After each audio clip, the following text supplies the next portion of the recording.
तोहरा के मालूम बा ना 7 बेरी हमार बिया कटले बाड़े। 8वां बारी देख नहरू लेके अगुआ आवता। भैया आपकी कोनो गड़बड़ी ना होके 7 दे के संभाल लिए भैया। तोर दर्द हम समझ सकता नहीं, हमार बात ध्यान से सुन ले। हाँ भैया।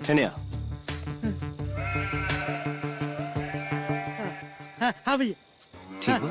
लागता भैया अब की हमार लगन पाँव न जाइए। बस हमके फॉलो करना भैया, वो तो करबे करी ले। चल तब पानी उनी पी सब है उठाई।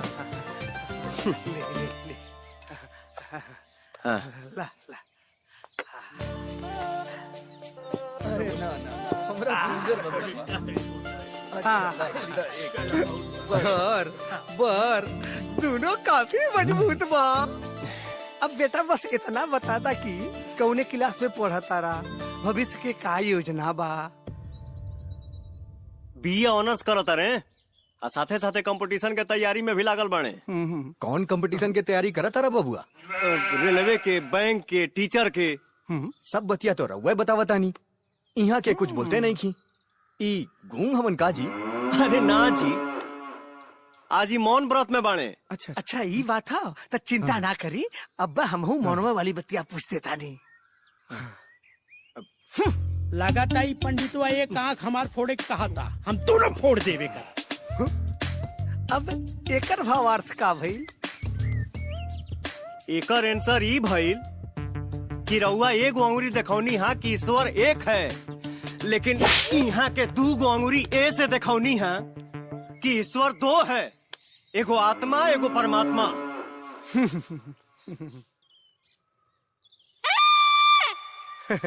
लड़का तो भाई बहुत है ज्ञानी बा। रुकी, अब दूसर मौन वाली सवालिया पूछा था नहीं।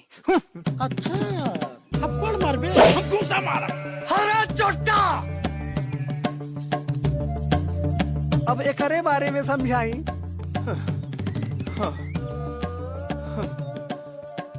रउआ पूछनी हा कि तब तो 5 होला, छिती जल पावत गगन समीरा।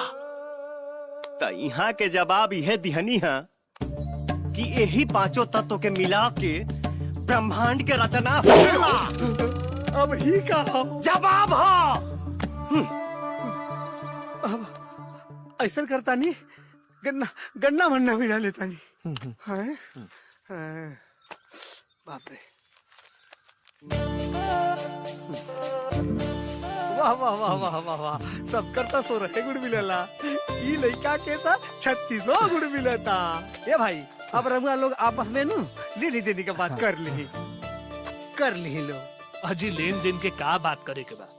मन होके तो बारात के खर्चा दे दी ही, रहू अपन लड़की तो दे ही रहल बानी, उहे हमार लक्ष्मी ही हो। ठीक बा, ठीक बा। तो अब चलता नहीं जा, यही में 25 मई के अच्छा मुहूर्त बा लगन के। हाँ अच्छा चलता नहीं जा।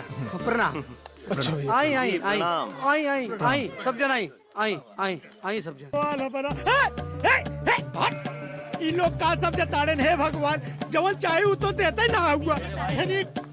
कहीं के एक बार कहा, अरे का सब जताड़े एक बार मिल जात ना, ओकरा के मुआ के मारी सरवा जोन हमार बियावा कटले बा।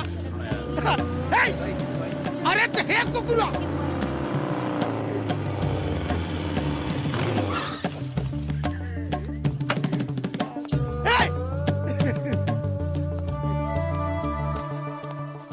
का रे, आज पहले ही आगिल बढ़े और हाई कौन ड्रामा है? का करी भैया, हमार जिंदगी ये ड्रामा हो गई बा। बिया कटवा बिया है ना होके दे ताड़न, कुल मेहनत पे पानी फिर गई। बात के जिलेबी नियन घुमाऊ मत, साफ साफ बोल का बात है? ए भैया, सकल पदार्थ ए जगमाही, सब लौकत बाप पर ठेकत नहीं। ठीक ते चिंता मत कर। सही कले रे। का छप्पर फाड़ के देला रे? अरे भैया चुम्मा। मतलब? अरे पिंकिया का प्रपोज करे गए रे, तो गाले पे घुमा के थप्पड़ मार दिला सिंगरा के। तब तई लतखोर भइल, फिर चुम्मा कैसे मिलल रे? ये बताओ रे। ई गांधी जी के दूसर का फार्मूला अपनैलस, दूसर को गाल बढ़ा देलस। इतने में पिंकिया इनका पे पिघल गई आ इनका के दे देलस चुम्मा। अरे इनका के छोड़ा अपन